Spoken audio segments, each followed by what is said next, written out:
जी और डॉक्टर आकाश अग्रवाल जी। महोदय, इस पे मैं 105 की सूचना पे बिना पढ़े ही उसमें कुछ हाँ, बिना पढ़े तो और अच्छी बात है। महोदय, अपार आईडी भारत सरकार के द्वारा शुरू की गई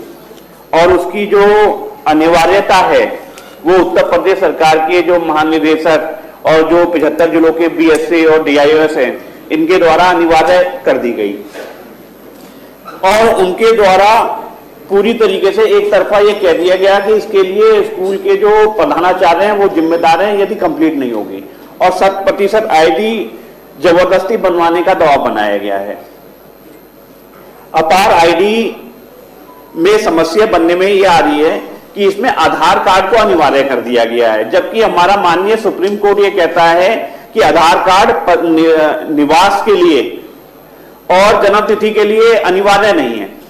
लेकिन अपार आईडी के लिए आधार से बच्चे की जन्म तिथि, बच्चे के पिताजी माताजी का नाम, उसका नाम, सारा रिकॉर्ड जब ओके होगा तभी उसकी अपार आईडी वैलिडेट हो पाती है, नहीं तो अपार आईडी नहीं बन पाती है। यानी विद्यालय के प्रधानाचार्य के हाथ में अपार आईडी बनाना नहीं है जब तक बच्चे का छात्र या अभिभावक उस अपार आईडी के लिए आधार में संशोधन नहीं कराएंगे।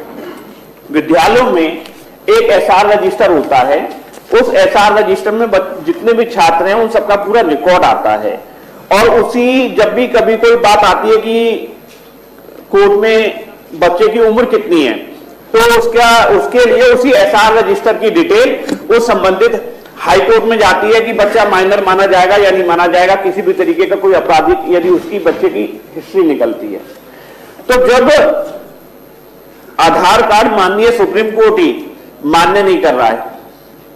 जन्म तिथि के लिए और निवास के लिए, तो अपार आईडी में जो भारत सरकार की ये आईडी बनी उसके लिए आप जबरदस्ती प्रिंसिपल के ऊपर और प्रबंधक के ऊपर दबाव नहीं बना सकते। 75 जिलों के डीआईएस और बीएसए के द्वारा मान्यता प्रत्याहरण करने की धमकी दी जा रही है कि यदि 100% आईडी नहीं बनेगी तो संबंधित विद्यालयों की मान्यता खत्म कर दी जाएगी। जिला बेसिक शिक्षा अधिकारी के द्वारा 11 फरवरी में 26 विद्यालयों की मान्यता प्रत्याहरण करने का नोटिस जारी किया गया, जिसमें से एक पत्रांक 882 यूपीएस गांधी बाल विद्यालय अलीगढ़ का है, गवर्नमेंट पब्लिक स्कूल पत्रांक 903 11 फरवरी 2025 का है, एसडीएसएस एकेडमी पत्रांक 880 दिनांक 11 फरवरी 2025। बहुत तेजी से कार्य किया जा रहा है और शक्ति अवश्य बढ़ती जा रही है और जिसके संबंध में माननीय सदस्य विभिन्न पत्रों का भी जो उल्लेख कर रहे हैं कि अलग अलग जनपदों में और खासतौर में अलीगढ़ का जो माननीय सदस्य ने उल्लेख किया कि कुछ पत्र जारी किए गए हैं विद्यालयों के लिए, तो मैं इस संबंध में अवगत कराना चाहता हूं कि केवल ये सारे पत्रों को इसलिए जारी किया गया है जिससे कि जो अपार आईडी का जो कार्य है इसमें प्रगति तेजी से हो जाए और इस कार्य को समय से पूर्ण कर लिया जाए। लेकिन इस चीज को पूर्ण रूप से सुनिश्चित मेरे द्वारा भी किया जाएगा कि हम किसी भी विद्यालय की हानि नहीं चाहते, किसी भी विद्यालय और छात्र की जो पठन पाठन का कार्य चल रहा है और किसी भी शिक्षक की को हम हानि पहुंचाना नहीं चाहते। इसके माध्यम से केवल और केवल सरकार का इतना उद्देश्य है कि जो इसकी अपार आईडी का जो कार्य है इसको पूर्ण कर लिया जाए और किसी भी विद्यालय की मान्यता को भी रद्द अपार आईडी को लेकर के नहीं किया जाएगा। मैं सदन में और सभी आपके माध्यम से सभी माननीय सदस्यों को अवगत कराना चाहता हूं, केवल हमारा उद्देश्य इतना है कि भारत सरकार ने इस व्यवस्था को प्रारंभ किया है और इसको हम जल्द से जल्द पूर्ण कर लें। इसी लक्ष्य को लेकर के हमारी सरकार तेजी से कार्य कर रही है। लगभग 54.62% इसका कार्य पूर्ण कर लिया गया है और बाकी भी कार्य 100% इसका हम आने वाले माननीय मंत्री जी, हमारा कहना यह है कि आप इस कार्य को पूरा करने के लिए समय दीजिए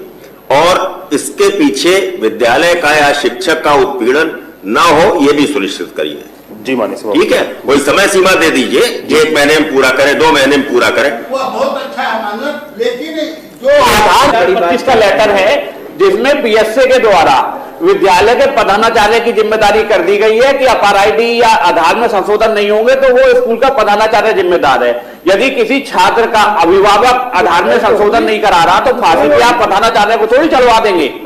या इसके आधार पर इन अधिकारियों को भ्रष्टाचार करने का मौका मिल रहा है और ये विद्यालयों माननीय आकाश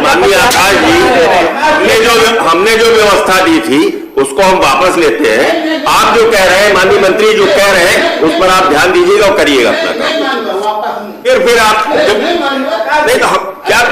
और क्या कर सकते हैं भाई? हम कि वह- तो एक बार व्यवस्था देंगे, उसके बाद भी आप लोग संतुष्ट नहीं हो, उमेश ही रहने दी है, बस करिए, बस करिए, हो गया।